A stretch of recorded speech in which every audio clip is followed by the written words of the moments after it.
नमस्कार, मैं जूली तिवारी हर समय आपके साथ न्यूज में आप सभी का स्वागत है। तो चलिए नजर डालते हैं आज के कुछ मुख्य समाचारों पर। डोंबिवली रास रंग 2024 देवी की महाआरती में उमड़ा आस्था का सैलाब। हजारों की भीड़ ने मनाया गरबा उत्सव। डॉक्टर श्रीकांत शिंदे फाउंडेशन और श्री नवदुर्गा युवा मंडल डोंबिवली द्वारा आयोजित डोंबिवली रास रंग 2024 डांडिया उत्सव का तीसरा दिन बेहद खास और भव्य रहा। हजारों गरबा प्रेमी इस मौके पर उमड़ पड़े और पूरे आयोजन ने भक्तों और संगीत प्रेमियों को मंत्रमुग्ध कर दिया। इस आयोजन में खास उपस्थिति रही कल्याण लोकसभा क्षेत्र के सांसद डॉक्टर श्रीकांत एकनाथ शिंदे की, जिन्होंने वहां मौजूद हजारों लोगों को शुभकामनाएं दी और उत्सव का आनंद उठाया।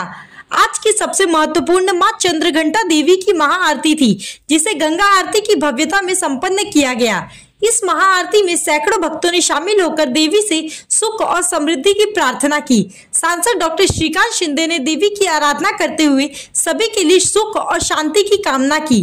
कार्यक्रम को और भी खास बनाने के लिए राज्य के सार्वजनिक बांधकाम मंत्री माननीय रविंद्र जी चौहान की भी गरिमामय उपस्थिति रही। उनकी उपस्थिति ने उत्सव में चार चांद लगा दिए और भक्तों का जोश और भी बढ़ गया। सांसद डॉक्टर श्रीकांत शिंदे ने गरबा प्रेमियों के लिए एक और बड़ी घोषणा की। उन्होंने बताया कि आज सभी को रात 12 बजे तक डांडिया खेलने की अनुमति दी जाएगी। यह सुनते ही मैदान में मौजूद हर व्यक्ति में उत्साह से तालियां बजाई और एक साथ जश्न मनाया। उत्सव का ये तीसरा दिन न केवल भक्ति और आस्था से भरा था, बल्कि डांडिया की धुनों और नृत्य से सजी रात ने सभी का दिल जीत लिया। सर्वांनी दोन्ही हात उंच करून आपण सर्वांनी घोषणा द्यायच्या आहेत। बोलो भारत माता की जय, भारत माता की जय, वंदे मातरम, वंदे मातरम। आज या दांडिया उत्सवाच्या निमित्ताने आणि देवीच्या दर्शनाला आलो आणि एक वेगळा आनंद।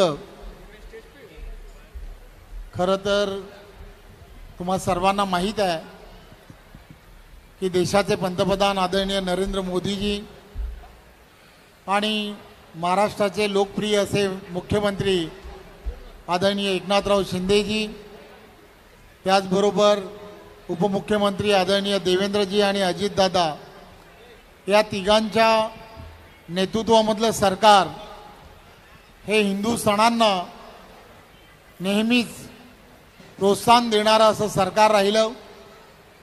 तुम्हाला आम्हाला सर्वांना माहीत आहे की गेली काही वर्षा अगोदर सर्व हिंदू सणांना एक वेगळ्या पद्धतीने कैद करण्याचं काम केलं गेलं होतं। अनेक अटी आणि शर्ती हिंदू सणांवरती लादल्या जात होत्या, परंतु आदरणीय एकनाथराव शिंदे यांच्या नेतृत्वातलं सरकार हे महाराष्ट्रात आलं आणि सर्व हिंदू सणांना खऱ्या अर्थाने चांगले दिवस यायला सुरुवात झाली। आणि म्हणूनच आज सर्व ठिकाणी आपण पाहतो की नवरात्र उत्सव असू दे, गणपती असू दे, दहीहंडी असू दे, हे सर्व उत्सव आनंदात साजरे केले जात आहेत। आणि मला सांगायला आनंद होतो की हा उत्सव सुद्धा डॉक्टर श्रीकांत शिंदे यांच्या नेतृत्वामध्ये एक चांगल्या पद्धतीने नावारूपाला आलाय। मी पुन्हा एकदा त्यांचं आणि शिवसेनेतील सर्व पदाधिकाऱ्यांचं मनपूर्वक धन्यवाद देतो आणि हा उत्सवाला त्यांच्या खूप खूप शुभेच्छा देतो। धन्यवाद। जय हिंद, जय महाराष्ट्र। साहेब आपले मनपूर्वक आभार। आणि मी डॉक्टर साहेबांना नक्कीच विनंती करेन, जसं एक छानसं सरप्राईज आपण महाआरतीचं इथे पाहिलं, अजून एक सरप्राईज साहेबांकडूनच आपण जाणून घेऊया। मी विनंती करेन डॉक्टर श्रीकांत शिंदे साहेबांना की आपण आज आपलं मनोगत व्यक्त करावं। सर्वप्रथम मी चव्हाण साहेबांचं इकडे स्वागत करतो आणि सगळ्यांना नवरात्र उत्सवाच्या खूप खूप शुभेच्छा देतो। कसं काय डोंबिवली, केम छो? अरे आवाज येत नाही रे। कसं काय डोंबिवली? मला वाटतं कार्यक्रम जो आहे तो अनेक वर्ष इथे सुरू आहे आणि गेल्या काही वर्षामध्ये हा कार्यक्रम मोठा झाला। हजारो तरुण जे आहेत या कार्यक्रमाला उपस्थित असतात आज तिसरा दिवस आहे, पण तरीही इथे एकदम जॅम पॅक्ड हा ग्राउंड इथे झालेला आहे.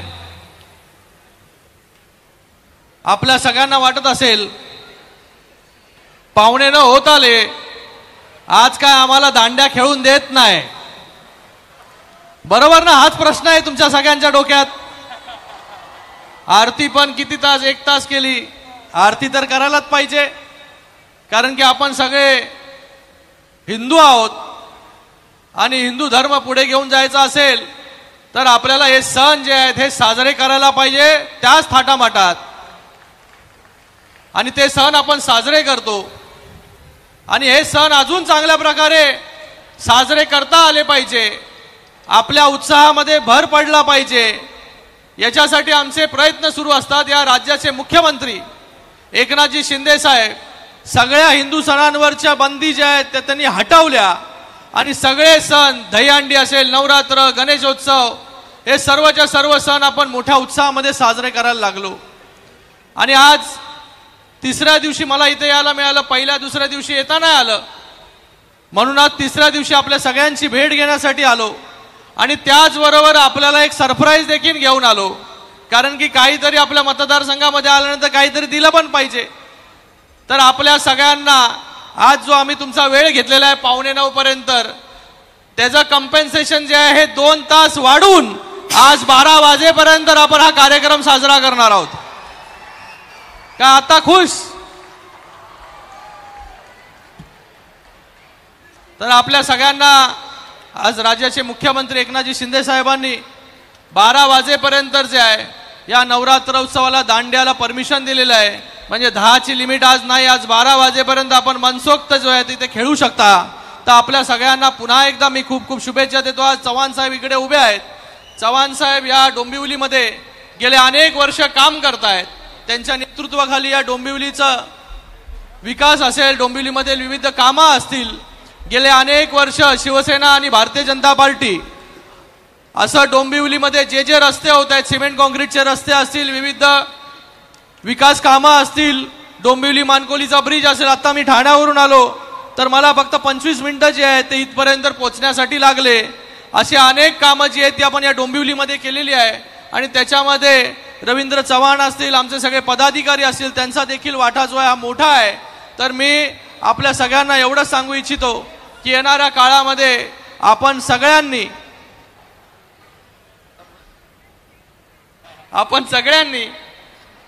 या महायुतीच्या मागे, कारण की महायुती जी आहे ही महायुती आपले सगळे सण जे आहे हे चांगले साजरे झाले पाहिजे, याच्यासाठी कुठलंही लिमिटेशन न ठेवता आपले हिंदू सण चांगले साजरे झाले पाहिजे याच्यासाठी निर्णय घेत असतात. आज देखील तसाच निर्णय घेतला. आणि आपल्याला देखील मला सांगायचं आहे की आपण देखील येणाऱ्या काळामध्ये आपल्या माणसांच्या मागे जे आहे हे आपल्या सगळ्यांना उभं राहायचं आहे. एवढाच आपल्याला सांगतो. धन्यवाद. जय हिंद, जय महाराष्ट्र. तो आज के लिए बस इतना ही. कल फिर मिलेंगे इसी समय इसी चैनल पर. तब तक के लिए मुझे दीजिए इजाजत. धन्यवाद.